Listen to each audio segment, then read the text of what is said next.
Hot dogs are one of the most iconic foods in New York City. It seems like there's a vendor at every single corner. And at one point, a single man owned hundreds of carts across the city. The hot dog king. Hot dog king. The hot dog king of New York. Dan Rossi. Dan Rossi. Dan Rossi. Dan Rossi became the hot dog king of New York City and became an institution here until one legislative change took it all away. After losing everything, most people would quit. Instead, Dan fought back. Over the years, he's faced arrests, homelessness, and harassment, Fighting for this spot right here in front of the Met. all to hold on to the last bit of his empire. So what's kept him going? And why would one person sacrifice so much of their life for hot dogs? To find out, I'm gonna spend the day with Dan and learn what it really takes to become New York City's hot dog king.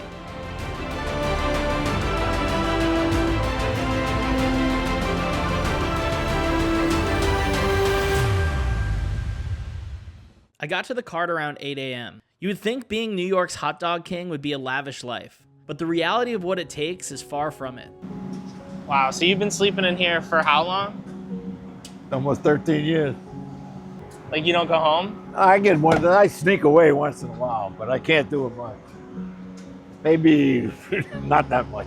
So even though Dan has a home, he never really gets to leave this block. He said if he leaves, somebody else might put their cart where his normally is, and he might not ever get the spot back.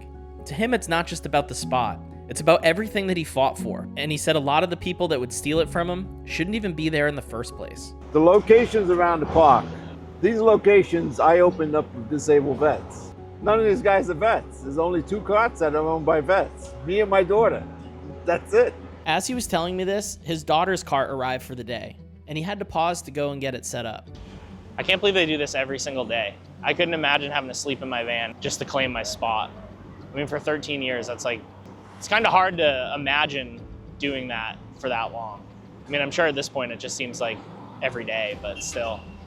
It's incredible seeing Dan working so hard still, day in and day out. And it's interesting, when he first got into the cart business, it wasn't about selling hot dogs. So Dan's a Vietnam veteran, and when he came home from the war, his trade was in metalwork. Somebody that he knew was looking for carts and asked Dan to build one. From there, Dan saw an opportunity to build carts all over New York. At one time, Dan held 500 permits. So what happened? Well, he told me in the 1990s, there was a push from the city to remove veterans from vending in the streets. However, there's an old New York City law that protects disabled veterans' rights to vend in high traffic areas of the city. After seeing how Vietnam vets were treated coming home the first time, Dan just couldn't stand for this. And he fought the city and protested the treatment of veterans, which Dan says made a lot of people mad. And because of that, they came after me, and the next thing you know, I was this evil guy and all this bullshit. What they did was, when it started, I told the city council, I said, listen, if I've done something wrong intentionally, I'll walk away from my company. You can have the permits, I'm gone. I says, but don't go after the other companies there was just not me with more than one. There was over 150 companies that had more than one. I said, leave these guys alone. They got nothing to do. You want me, you're after me. And they couldn't find it. I challenged them to find something. They couldn't do it. So they had to pass a law to let it be illegal for anyone to have more than one. So they took permits away from everybody. But as they were taking them away from the other guys, they were giving them back to them in different names. Oh my gosh, man. Then I was the only one who couldn't do it under no circumstances. You've been arrested before, right? 6 times. You've been arrested 6 times? First time I was in the page 3 of the Post. Really? With the handcuff. So what did they get you on? Trespass? Oh, that was make-believe. Dan says that he still gets harassed today. He'll still face fines and sometimes even get shut down, even though he has a permit and is doing everything legally. Something he says that a lot of the carts here don't have. We're limited by permits. I'm limited by permits, meaning that these guys can go out and they could get them unlawfully. Let me explain the black market to you. One guy will go out and lease permits from people, which is illegal.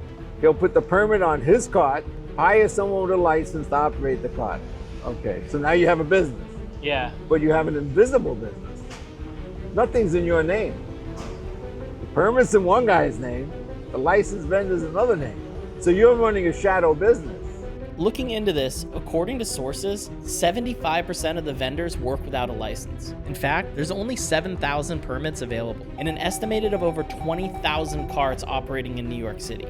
To make it even harder, there's a 10,000 person waiting list to actually get a permit. It's amazing that at 76 years old, Dan is still out here working hard and trying to do the right thing. He gave up everything to stand up for those without a voice and to defend his right to sell hot dogs. After hearing all this, I couldn't wait to try one.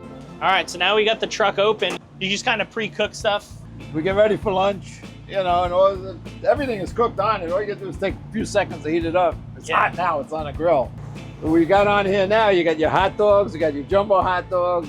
Knish, you know what a knish is? No. What's a knish? Basically, it's a poor person's food. Okay. It's just mashed potatoes wrapped in bread. Sounds good. Really good. Yeah. In the wintertime, you take one of them in the winter. And then they're deep fried? No, everything's grilled. Oh, everything's grilled? Everything's grilled.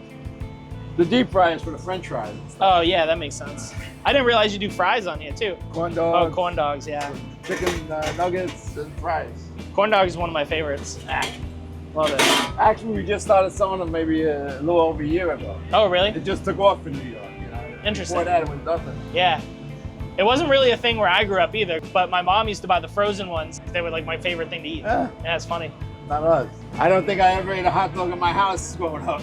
Really? Italian house. You don't eat hot dogs in I Italian guess. house. Yeah, I guess that's So fair. you want to see how to make a hot dog? Yeah, let's see Okay. it. And while we wait for that to cook, I just wanted to take a quick second and tell you about our sponsor for today's video, Cooper. Cooper is a free AI tool that helps you save money while shopping online. Do your shopping, and when you reach the checkout page, Cooper automatically tests and applies the best available coupons, ensuring that you're gonna get the most for your money. And you can see how much I was able to save here. And if you like free money like I do, they also have a cashback rewards program. So you can earn extra while you shop with over 76,000 retailers worldwide. Another thing that's super helpful for me when I'm on the road or I'm staying in an Airbnb like right now is that prices vary from city to city. So their price comparison service is really helpful for me. Download the Cooper app or go to Cooper.com, sign up and download the extension. And to make it easier for you, I'm gonna leave a link in the description down below so you can just click on it and it'll bring you right to where you need to go. Now, let's get back to the video. So is one side of the grill hotter than the other, or is Yeah, it? what we do is we keep this burner off Okay. and the other three on. So you keep one that's just We always warm keep inside. one burner off, yeah. That's it. The way I make them is a little mustard, sauerkraut. Ooh, nice. This is New York. And little onions. That's a New York hot dog. That's the way to eat a hot dog. You know, guys like chili, they like cheese and everything. Yeah, But this is New York. If you're really hungry, then you put the other stuff on. Doesn't get better than that. but this is the classic New York style. That's it. I'm excited. That's a damn good hot dog. Yeah. Mhm. Those onions are really good. Yeah, the onions. Yeah, that's why you can't put too much. It overpowers everything. This really is one of the best hot dogs I've ever had, and I'm excited to try the rest of the menu later in the day. Well, while I was eating my hot dog and I was talking to Dan, I assumed that he chose in front of the Met because of the foot traffic, but how he ended up in this spot is actually a lot deeper. A Vietnam vet got in trouble. A Vietnam vet was selling merchandise right here. You know, the hats and all that. Yep. And what they did to get rid of him was they put a Cushman vehicle, one of those little scooters, right in the spot. A car. It's basically a car. And the guy he really suffered from PTSD. This guy was in the hospital for years. Oh, A lot sad. of trouble. So he calls me up to try and give him support. So I came down here with my youngest daughter, and his name was Steve. I said, Steve, why don't we just move your table a little bit? And he said, and he was really, if you spoke to the guy in 5 minutes, he'd start screaming, and he says, you don't understand, they don't want me here. Meaning they don't want disabled vets here. And then it took a while for me to get it. I said, I got it. But then he couldn't handle it. The pressure was too much, he left. Yeah. So I'm sitting there and I told my daughter, I said, you know, they left me with one permit out of 499 permits. I says, I'm gonna sell hot dogs. I had to borrow a cart. Here I am, the largest hot dog guy in the city. I didn't even own one cart anymore. Wow. I remember the day I came, I pulled up in front of here and I said, I can't do this. I can't, I'm not looking for trouble. So I went to 79th Street, and as soon as I set up, there they go, here come the cops. They just kept coming and coming until I got pissed off, and I said, listen, you come anymore, I'm gonna move closer to the front. And every time they came, I came closer, and here I am. So yeah, I read somewhere that you would move everything 10 10 feet. feet. As they were talking to me, I moved 10 feet. I used to come here, and the guards used to have the tickets waiting for me. The cops would write out a ticket. Here, give this to Dan when he gets here. That's so funny. At some point, though, I mean, the tickets must have added up quite a bit. You must have paid a ton of money in fines. No, I beat them all. Oh, you fought them all? I beat them. I fight everything. So the Met became, I mean, obviously it's a good location, but it was more out of solidarity for that vet is why you chose the spot. Yeah. Most people, I think, would be like, oh, well, Met makes sense. People are coming in and out, but. No, there was just the opposite. I wasn't looking for that. You got to remember, I had a beautiful home. We had everything. We lost everything. My wife and I were in a van. You see the van there? It was like that, but I had a bottle one. We didn't even have a place to sleep. And in the middle of it all, my wife has a stroke. Oh, so it's horrible. They went from bad to terrible, really bad. Are you guys in a better situation now? Yeah. That's good. Me, I'm fine. Yeah, but that must be scary. I mean, going from comfort and then it gets taken away from you and you don't have an option. I mean, you did all you could do, but that must have been a really hard time. Well, I was trying to hold things together. And it seems like Dan really has done everything he can to keep this going. While we were talking, his longtime employee Oscar was getting prepared for the busy lunch rush ahead. And he was throwing some knishes on the grill and asked if I wanted to try one. The knish usually comes with mustard. Most of the people eat it with mustard. Mustard is I good don't know for if me. you're gonna try that. Do you like the yellow mustard or spicy brown? What do you think's better? A lot of people like spicy brown. Let's do that. Yeah, you're gonna do that?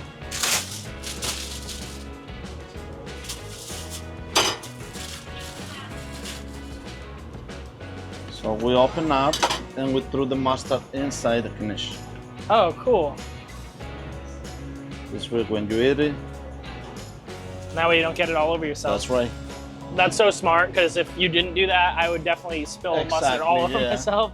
Yeah. All right, here we go. Oh yeah, that's good. It's really good. So how long have you been doing this for?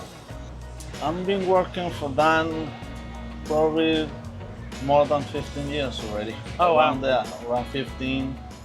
How does it feel for you, and from your perspective, having to watch him go through all this? Really hit me. Sometimes I imagine if it's my father, to see him, he sleep here, he went through all this shit.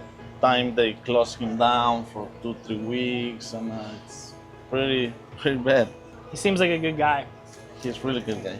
Yeah. He's a really good boss. Seems like he really just cares about people and his family, and He loves his family.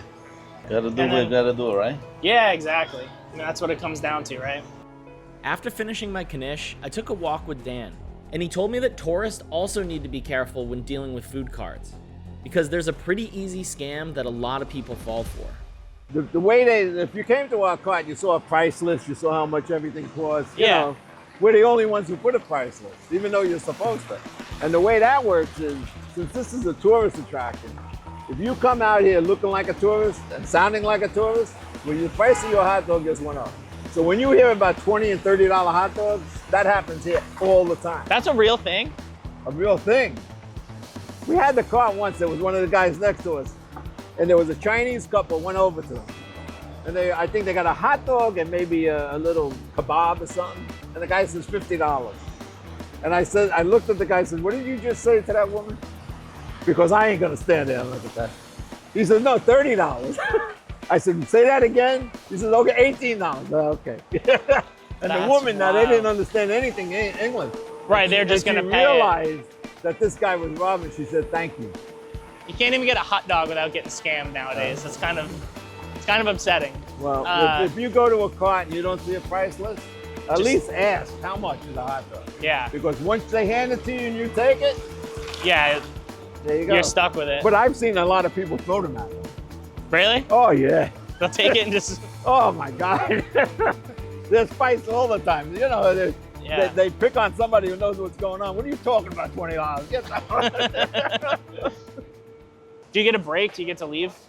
Oh yeah. Yeah, I'll leave to go and work on that little push cart I'm making.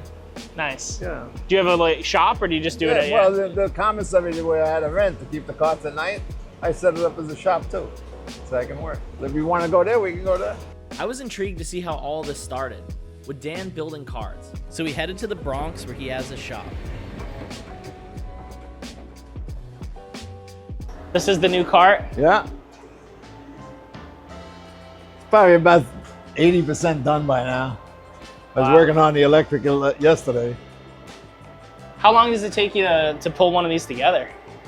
Well, if I had a 2-man crew with me, probably 3 weeks, 2.5, 3 weeks. Wow. By myself? It takes a while. Yeah, because a lot of things are 2-man. Right. So, you know, I got to wait till I get somebody to help me and we go further. Yeah, that's got to be tough, like putting on the roofs and stuff and whatever. Everything was Sure bent this- here. Every piece of metal was flat and we made it what it is. Are these all your tools, or did you have to rent these? Or No, these are mine. Just These I've stuff had you've for had 100 forever? years. Yeah. Nothing can go wrong with it. It's all steel. This cart, what we're going to do is not just the hot dogs. We're going to put ice cream in there. We're going to put an ice cream machine in there. oh, So that'll if be we cool. do catering events, parties for kids and stuff, kids want ice cream. They Right. don't want hot dogs, and you know. So Dan explained to me that the third cart wasn't going to be on the streets of New York City, but he was going to use it to start a catering side to his business, which he hopes will help him expand more. It was cool seeing the process that kind of started it all. It was getting later in the day though, and we headed back to Manhattan, and the carts were getting busy.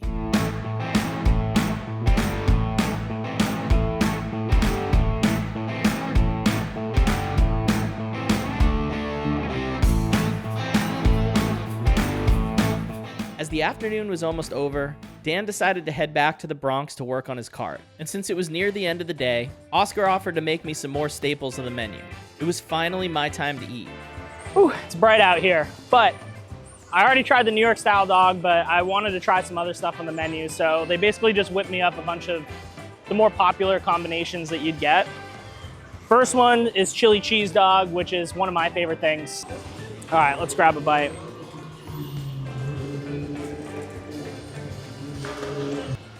I don't know what it is about a chili cheese dog, but I just love them.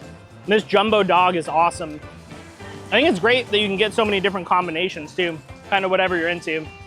And next up was a corn dog with mustard. Then a dog with everything except ketchup, because I hate ketchup. Then to top it all off with chili cheese fries. But as I was eating, I couldn't help but think about what it takes for me to be able to sit here and enjoy this incredible menu. I think for me, the biggest takeaway from all this is the fact that hundreds of thousands of people come through here every single year, and they have no idea what Dan's gone through. They don't know that the van parked behind there is where he lives, or that he has to cart these carts back and forth from different boroughs and deal with so much stuff that he's had to deal with and sacrifice so much just so that he can serve people. I finished up the rest of my food as the carts were closing down for the day. I walked back through the city, and I was inspired reflecting on my time with Dan.